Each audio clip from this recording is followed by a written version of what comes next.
Gasa ai làm răng lá vàng trong trường làm bên màu oanh cười lan lên lan cơ xem ru mờ sắp bay qua ban con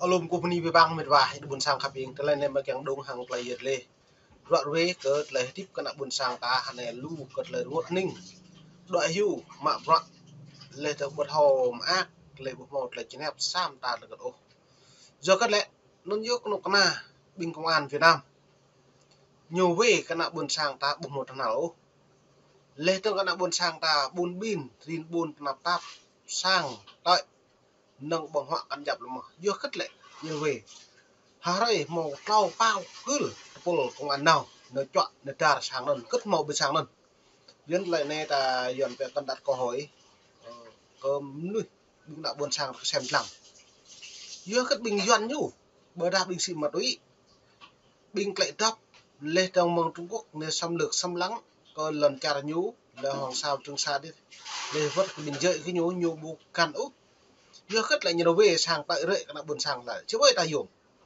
giờ nó mệt và ta mình tiền cái pi bằng thật lằng giờ chính ta lại chỉ về ta lại chính lưỡi giống ta lại chính phun một lần giờ nó nhiều về mru sa nhiều hụi đoạn mru đua nhiều hụi cái thâu lúc của cái nhiều ngã lên nhiều hụi cái cái tưng hơi nhiều giờ nó nhiều về các bạn mù ấy áp bằng nhau nhiều hụi cái nào buồn sang là tái chửi Mỹ nhiều bụi, Prang nhiều bụi, mà Trung Quốc bụi cái nào lại chỉ về đấy bụi, duyên nó như nó về, nào, duyên nó mà phải lăng rút review mình vào.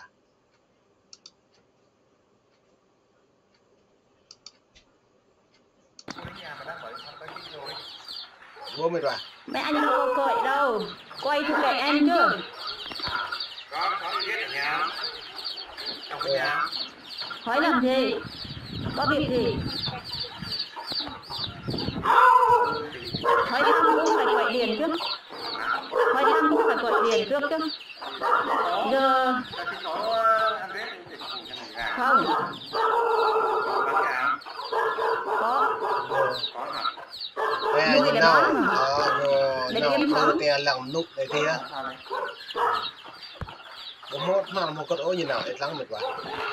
Cháu nó hạ như nó bần sang thật này. Hồi sáng có mấy người đến rồi, bây giờ lại 2 người đến nữa. Có việc gì? Có. Còn nhớ ấy, nhớ nhận nhà tôi. Chắc là mấy anh đến đấy.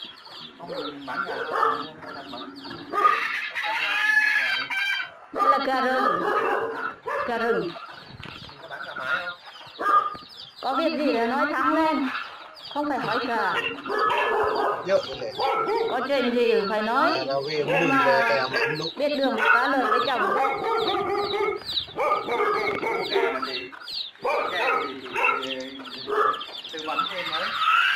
Ở chợ đây mà đâu phải mình ăn gà đâu. Mới một bạn, lại đây này nhưng ạ, tôi thế này tôi ít lệ đi, vô tự giáo, tự do nhân quyền này hiếm bạn, tại ít lòng rút đừng lấy này lại như nào về và làm buồn sang tay hiếm bạn, như khác bớt. Rồi nó lại này cấp thêm mùng, cấp lại mời phê đi, trả đi rút. Bình ý mệt và nạ tinh buồn sang bị đồ hạt tiếp hàng lấy một tài doan, lấy pu nhưng mà vợ doan bị thao cái lại này, giờ nó mời phê đi bù rút này hiếm bạn, ngay à, lấy tiếp, lại đạo ngay à. Lên tiếp quý bằng ngã mà cần ngày này bình duyên nhủ ít thầu mà duyên nhủ như này keng keo keng tàu mong chữ tràn đi tua po te container lau po stop năng xa rồi là tua ô po lau được po chở nã buôn sang một nhà đi cả ta lại chờ hàng thì vài đối bữa ta hàng đà định như thu mà như lệ nã buôn sang là phá rừng phạt lên như lệ bây giờ hiếm bận bị nhồi chờ thì green sạt tấn tua tấn lau tấn để bố màu phá rừng ốt được nhiều giờ là lấy ra lại buôn sang ta tiếp lệ nạp tạp lời vì bong sang tổ cần mô lên như nó về nữa nào mà về cả lại buôn sang ta chấm bạn tạm ác mà từ đấy biết vậy nó về mày về để bố cả rút này là kẹo ít màu tự đặt câu hỏi một lần chuyện ít thâu mượn lại tiếp hàng dọn này các bạn tương lai cả nào pẹt tao mô mà ta đã này đồ tiếp màu cả ní như ngạ vì lằng nhạ sát cả ta bù pre ta đợi hưu tập năng nhập lư trong cái nam ta lạnh nồng nọ ta tập năng lư chẳng nọ luôn tài nạch ngạ nó cột nào mà như nó ngạ nó lư này rồi nó mở về bột lăng rút cỡ lấy video công an này cả đi đắk lắk biết bà hồi sáng là đến rồi bây giờ lại đến hỏi là có việc gì mà không trả lời đấy biết bà có em có nhà em có hỏi người đến có việc gì đâu có trả lời đâu không biết đến là làm gì duyên nhớ lại nhưng bạn như lệ đặt lại chọn nữa lại cứ chê tại đôi loài chẳng một đôi loài như cái này theo sao cả thì đến chợ mà mua chứ tại sao biết vợ chồng anh nuôi cả đối với bạn là cái này tôi nhổ cái này đến không phải mua cả đâu như cái là prai cái nhện này cái một bọc bọc đen rồi bạn không nhiều không có cho ai hết số của chồng em là đấy luôn tên công an là đấy luôn mà đâu cần phải tìm đến nhà đâu không cứ đến là cứ đọc báo là hỏi công an đấy rồi bạn gia đình em là nhiều người thăm lắm nhưng mà không biết là thăm cái gì đó thăm xem mà tự thăm cái gì mệt vả hết lăng em nói trước đó mất nhiều em mất cả đất luôn á một lần em mất đất mà em ơi vô đấy em ở này này là cô này cái mò lần tụ biết rồi còn hỏi lần sang như mại hết rồi mệt vả nên đây cái tụ mà tôi mà cái mại lần mà em là ai cũng biết cái gì po cái lại lần đấy nhưng bạn này này mà hỏi thăm là thăm kiểu gì cũng phải nói chứ gà thì có đầy luôn á nhưng mà mục đích là gì mua thì mua đi 1 triệu trở lên đấy gà rừng mà không mua thì thôi người ta bán vậy mà mấy anh không ăn mà không mua nổi thì tiền lương của anh ít lắm à đó mệt vả hết lăng này ban đâu có phải 1 con 2 con đâu người ta mua nhiều mà chỉ nó mạng sang nội sẽ chăm một mình ra giá thì người ta mua với như như nó về sang đấy là như nào như hay đóng nằm như nào không thì đến chợ mà mua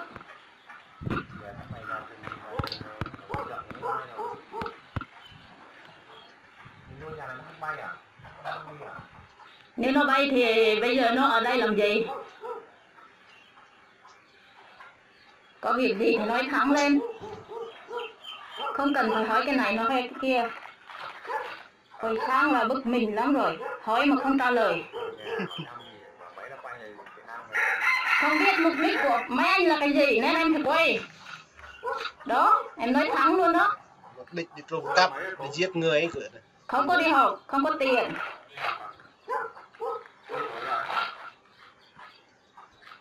bảy 8 tuổi á không có đi học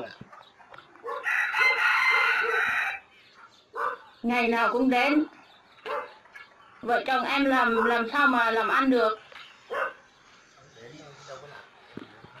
không phải không làm gì mà mục đích là đến để làm gì chưa biết mục đích mà không cần mục đích nếu mà vợ chồng em đi làm thuê cho người ta thì đến mấy anh làm cái gì trong đấy thôi đó chúng tôi phải sợ như vậy chứ không phải ăn trộm ăn cắp mấy anh là công an mà mấy anh thuê người ta đâu có thiếu người đâu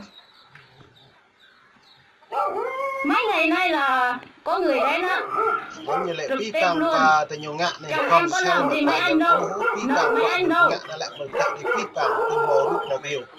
nhưng ngạ hem mà lại buồn sang tập người đó lấy như lại xong tiếp vào nếu muốn đến á phải vậy nào về điện cho chồng em trước có ở đấy không thì vô không điện thoại đấy trong công an ấy chỗ nào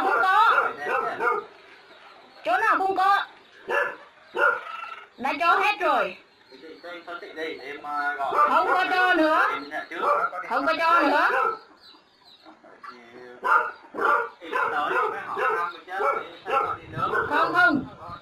không Hôm qua cũng đến hỏi thăm, hôm nay cũng đến, sáng nay cũng đến. Mai nữa. Lang mệt vả lang ấy. Mà tình buôn sang lấy thịt của Mai Duẩn này lang ấy. À, cần số điện thoại. Phải chờ chồng anh về đó. Thăm chứ còn không thì em xuống gặp trực tiếp hỏi thăm chứ. Hỏi thăm, đâu có ốm đâu gì đâu mà hỏi thăm. Người ta ốm đâu người ta kêu chứ. Thì em phải xuống em mới biết. Xuống cái xong thì em mới hỏi thăm được chứ. Tại sao biết chỗ này? Hả? Không có số điện thoại tại sao biết chỗ này? Thấy cái gì? Em cũng phải xuống hỏi thăm em mới biết là chị ở Không, đây chứ. người khác sao không hỏi? Ôi, nhà này Chị chỉ hỏi một mình chồng em thôi. Không. Em cũng có miệng, em cũng có hỏi người ta. Không có. Không biết chứ ở trong này công an là đi quản lý. Quản lý cái gì? Em mất đất, mất nhà cửa. Đâu có ai cho đâu. Mới mệt vả lang ấy. Trình bày làm gì? Đã có trình bày rồi. Vẫn lấy. Tại sao lại mất? Tại sao anh biết rồi? Chị phải nói lý do để em biết em hoàn Cần gì phải nói lý do? Vậy mà anh có giúp được không? Hả? thì có thể Mất đất là biết rồi đấy. Tại vì em biết em mới biết là có thể giúp được chị hay không.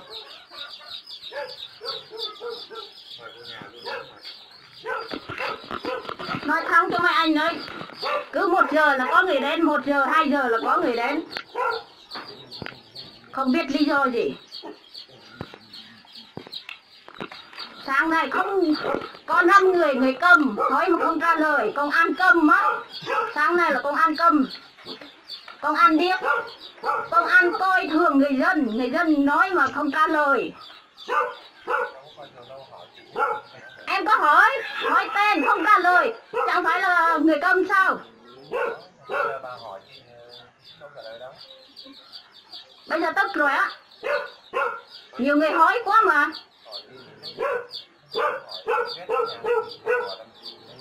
Thích bắt thì cứ bắt đi.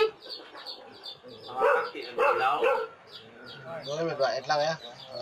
Mà hèm như này. Đến không có lý do thì đến làm cái gì? Người ta còn đi làm thuê làm mướn. Đâu phải đâu. Ngày nào cũng chờ mấy anh đến đâu. Chào cái gì? Không cần phải chào. Mai anh đến nữa. Mai là trước khi đến á, phải tính ngày của em. Em phải chờ mấy anh ấy. Tính công á. Mấy anh mất ngày, em mất ngày chờ mấy anh ấy. Lần thằng có mạng nhưng mạng lấy lần sang ngày mai mà đến nữa là tôi ma lại không xong đâu. Sang đấy này công an đấy này. Em mất 1 ngày bao nhiêu tiền không? Đây tiếp thì nhiều đấy buổi á. Em là người đi làm thuê. Vợ chồng em á không có đi làm thuê là không có cái gì ăn đó. Không ma là kệ mấy anh. ma này nhưng ạ. Hỏi thăm thật cái gì? Không biết mục đích của mấy anh là cái gì. Không có được gì hết á. Đến không có trả lời thật thà. Mấy anh công an làm kiểu gì? Thích đến là đến à? Vợ chồng em đâu có đến.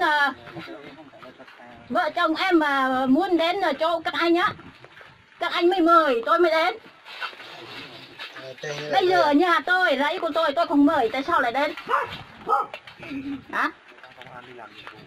Nhiệm vụ cái gì? 1-2 ngày. Không có, vợ chồng em là bọn anh không có việc làm hả? Cho nên mong em đi cái bằng ít bố này, lấy tìm của Mai Duẩn như đối xử người dân, đó buôn sang ta đã cùng ngày nào cũng tới cho vợ chồng em kết nối đi. Lên trong YouTube lần tục sao lần sau đó, mạng đâu mạng đừng mà đâu một bà đang đi bố này đi các bạn đi một đây một lần. Cho nên mong này mong em đung đi lú lo đơn cả đạo buôn sang ta bố. Gặp rõ ngạ lấy tìm của Mai Duẩn, đi ra bạn đi bọc này.